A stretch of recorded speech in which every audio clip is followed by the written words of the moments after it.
In the 1950s, America ran on trucks that were closer to bulldozers than automobiles. No power steering, no air conditioning. Some still drove the wheels with chains. They were welded from quarter-inch steel, powered by screaming diesels, and built to drag impossible loads out of oil fields, forests, and quarries, then do it again the next day. 70 years later, a shocking number is still running. These are the 10 toughest American trucks of the 1950s. Number 10. The Federal. Let's start with a name almost nobody remembers, from a company that spent half a century building some of the most over-engineered trucks in Detroit. Federal Motor Truck built commercial trucks in Detroit from 1910 all the way to 1959, and across those decades it assembled more than 160,000 vehicles. But Federal wasn't chasing the delivery van market. As one history puts it plainly, while Federal built trucks of nearly every size, it was best known for its big extreme-duty rigs, and its chief rival was none other than Diamond T. Here's what made a Federal tough. Most truck makers of the era bought generic cabs off the shelf from body suppliers. Federal, an independent going up against the giants, manufactured its own cabs in both standard and deluxe sizes. It built its own reputation on reinforced chassis, designed to survive punishment. Its wartime Q9 model, for example, rode on frame rails a full 10 inches deep, which is a big part of why Federals earned a name for surviving conditions that folded lesser trucks. And the military trusted them. During World War II, Federal built more than 11,000 vehicles for the armed forces and earned the coveted Army-Navy E pennant for production excellence 4 separate times. When the Air Force needed airfield tractors and refueling trucks tough enough to service its new giant bombers during the Korean War, Federal built those too. In 1950, the company modernized with its Styleliner cab, seating 3 across, and in 1957 came the restyled Golden Eagle series. But the independents were being crushed by the Big Three, and Federal's Detroit plant built its last truck in 1954 before the operation moved on and finally ended in 1959. Yet even as the company died, there were roughly 50,000 Federals still working around the world. That's the whole point. Federal built trucks so strong that the company's slogan, known in every country, sold on every continent, outlived the factory itself. When your trucks survive decades after your doors close, you built them right. Number 9. The REO. One diesel magazine ran an article with a headline that says it all. REO, world's toughest truck.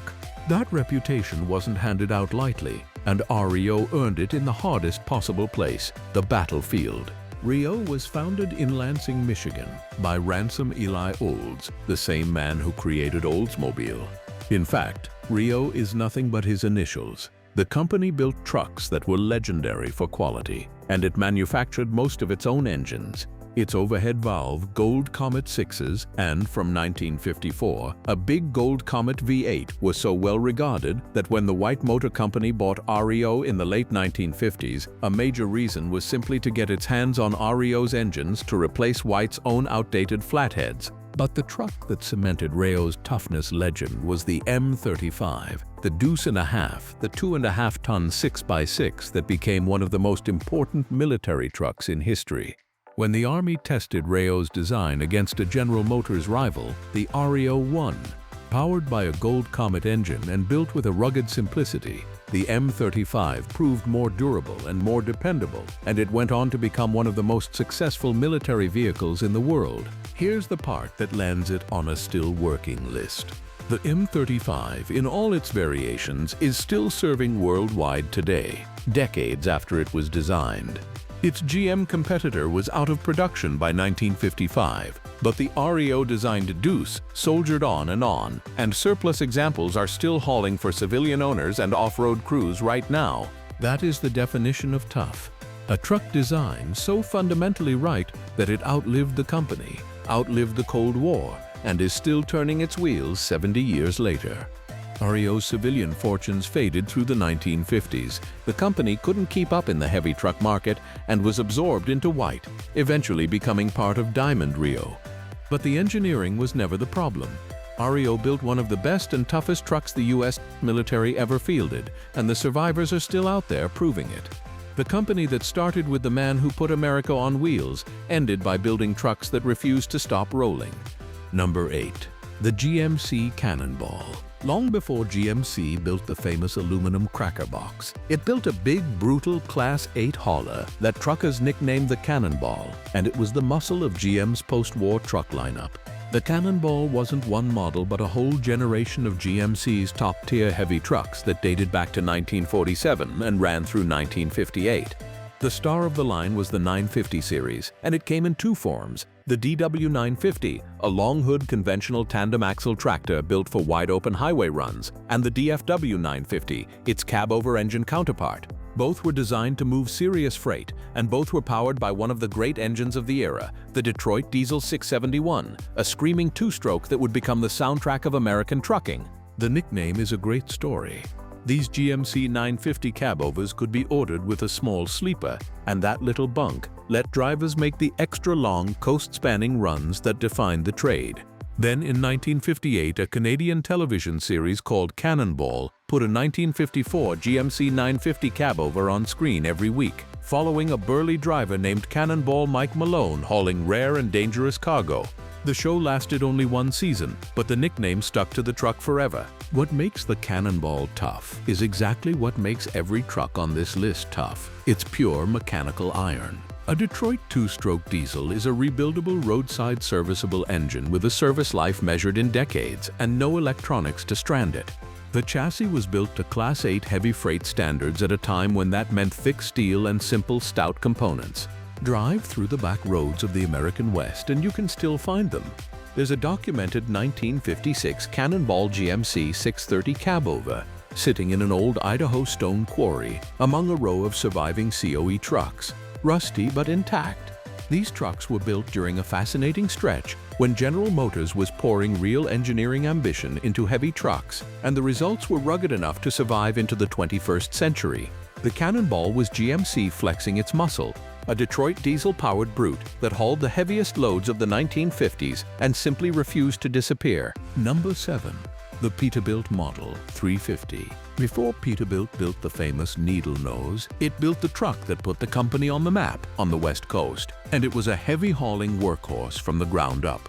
Peterbilt itself was born tough. The company was founded in 1939 by T.A. Peterman, a lumberman who needed better trucks to haul timber out of the forests of the Pacific Northwest and California. That logging DNA ran straight into the Model 350, launched in 1949 and built through 1956, one of Peterbilt's most popular and important early trucks. The 350 came in two distinct flavors and both earned nicknames. The long hood conventional was called the Iron Nose, while the cab-over engine version with its rounded, stubby front end was dubbed the Bubble Nose. Built at Peterbilt's plant in Oakland, California, these were classic West Coast heavy haulers, the trucks that dragged enormous loads over mountain passes and out of remote logging sites. They were not comfortable.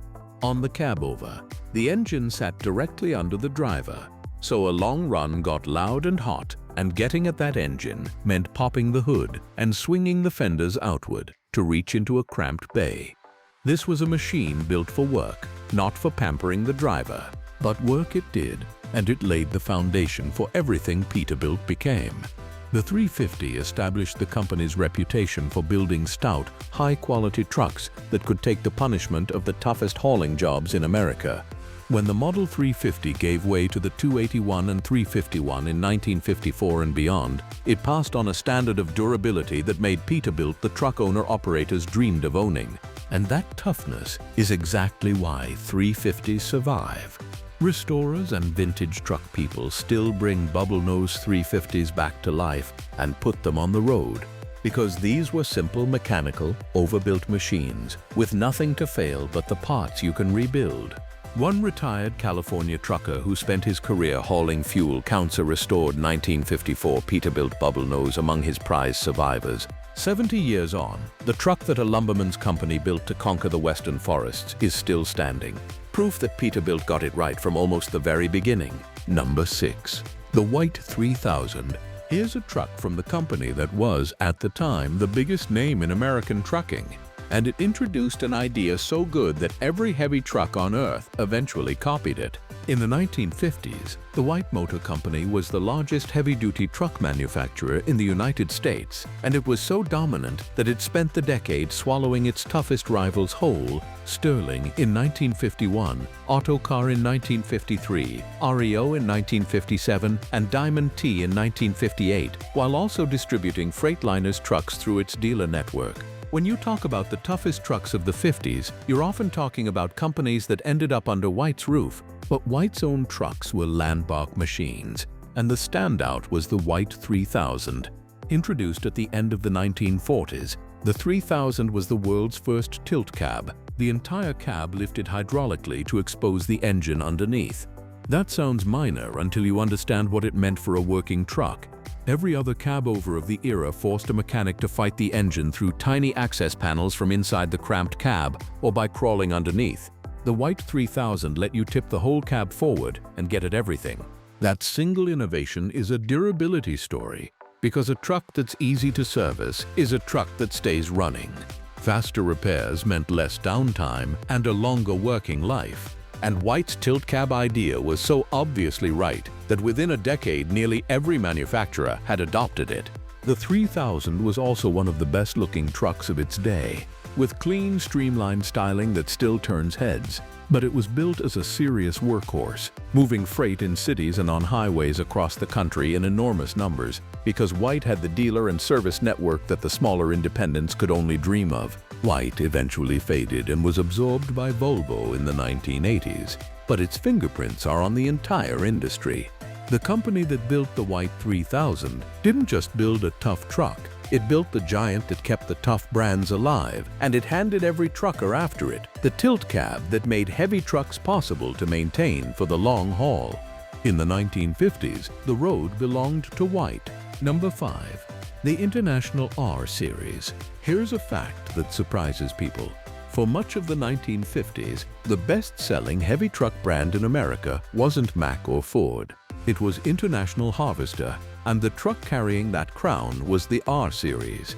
International introduced the R-Series in 1953, and it was a sprawling family of trucks that ranged from light-duty haulers all the way up to tandem-axle heavy tractors in both conventional and cab-over engine forms.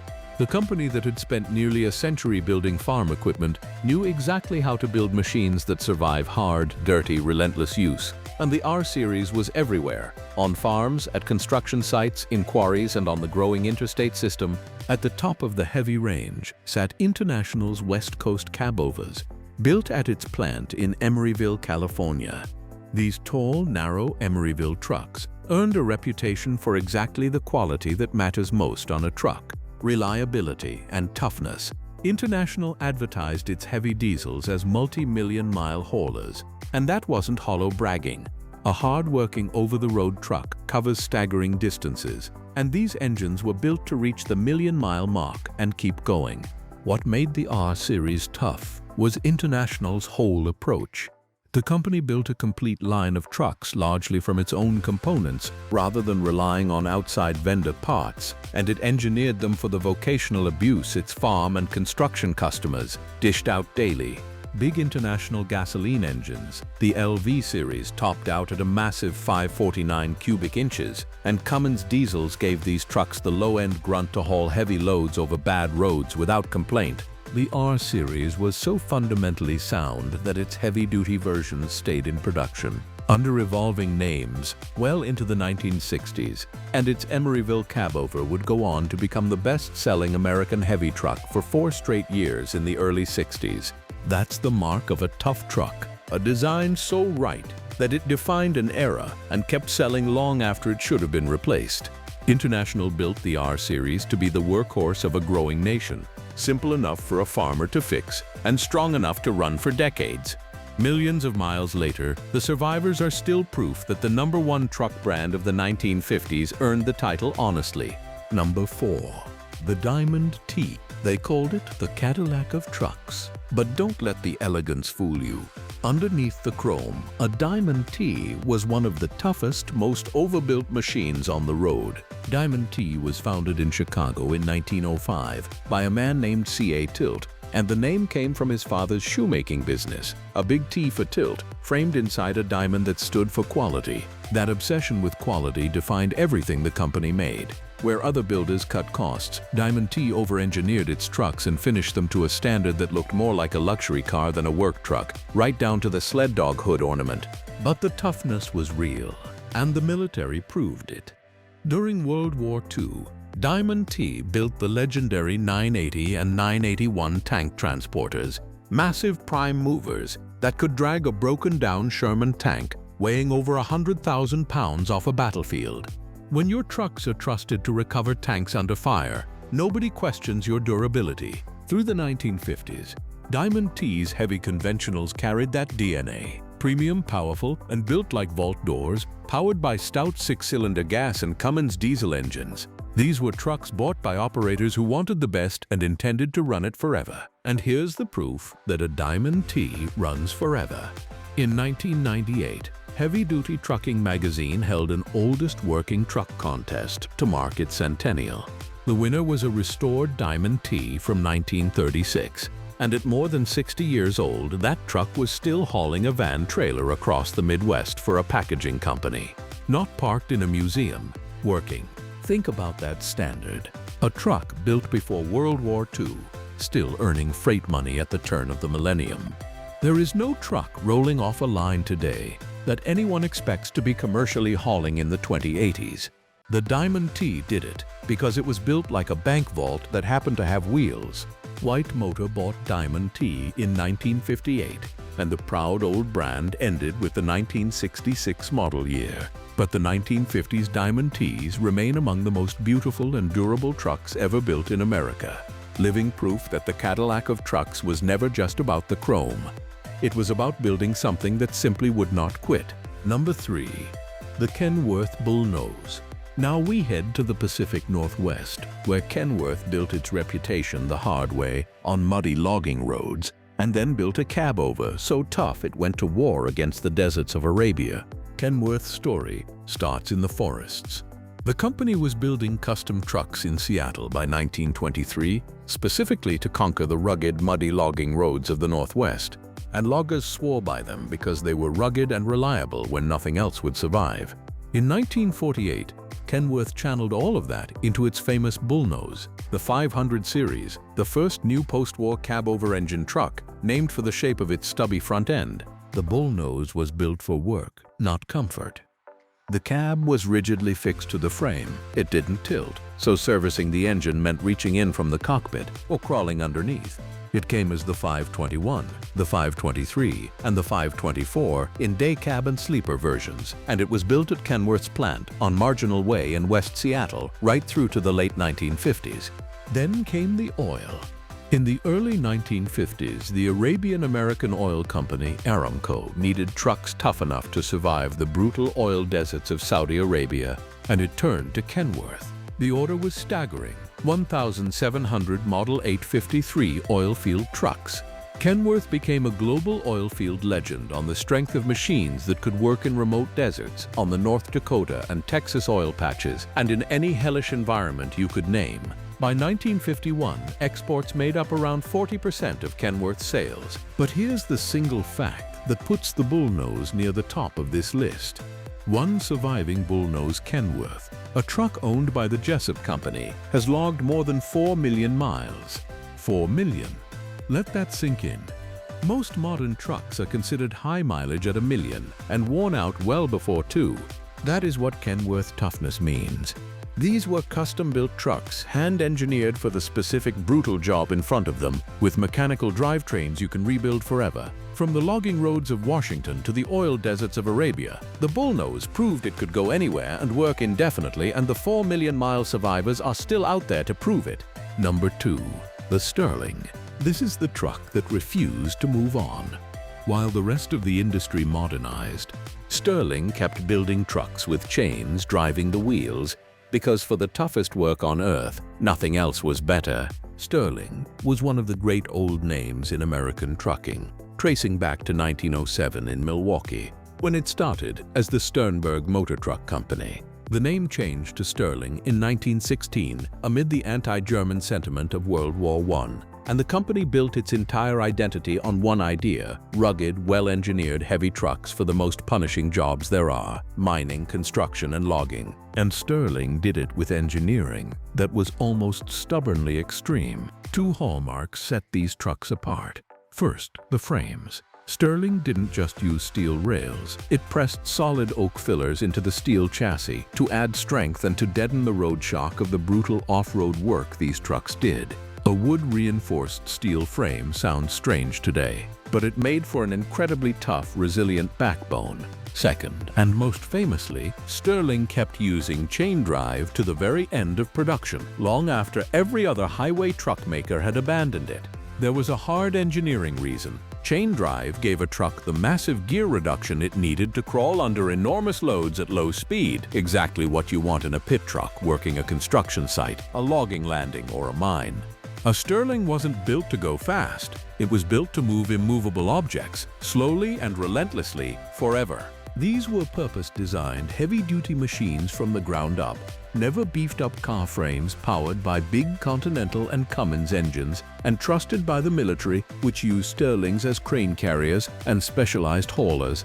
Sterling's independence ended when the White Motor Company bought it on June 1, 1951, and the Sterling nameplate was retired just 2 years later, in 1953.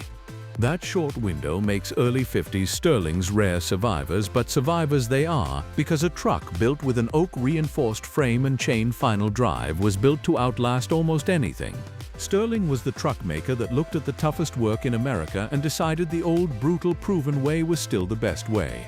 And for dragging the impossible, it was right. Number 1. The Mack L-Series. And at number 1 is the truck that made built like a Mack truck, a phrase every American understands. The biggest, thickest, most brutally overbuilt machine of the entire decade.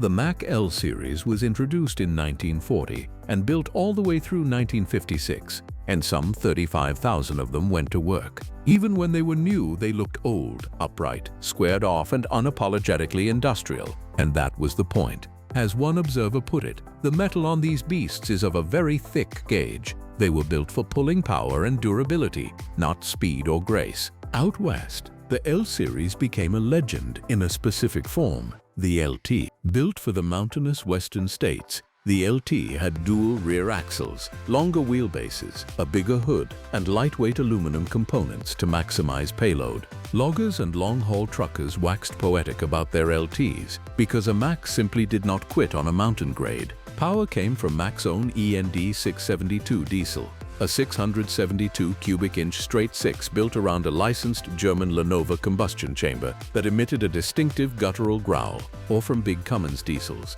And in 1953, Mack's famous new Thermodyne diesel joined the lineup. But the toughest Mack of all was the monster hiding in the L-Series family, the six-wheel drive off-highway version built for construction and mining. This thing was engineered to haul up to 180,000 pounds gross combination weight. It had a planetary gear reduction built into every single drive wheel, more than 15,000 square inches of brake lining to stop those loads, and a balanced bogie power divider, a Mack patented system that split power evenly to all the drive wheels for maximum traction. That power divider was such good engineering that Mack still uses the principle in its trucks today. That is why the L-Series is number 1. This was toughness engineered to a level no other truck on this list matched. A machine built from thick steel with planetary hubs and a chassis designed to drag mountains. Mack's reputation for indestructibility is not a slogan. It was forged, load by impossible load, by trucks exactly like this. 70 years later, L-Series Macks still sit in fields and yards, and a remarkable number still start and pull. When Americans say something is built like a Mack truck, this, the thick-gauge, planetary-hubbed, Lenova growling L-Series, is the truck they're describing. The toughest American truck of the 1950s, and the standard every other truck is still measured against. So that's it for today. If you like this video, then please hit the like and subscribe button for more videos. Thanks for watching.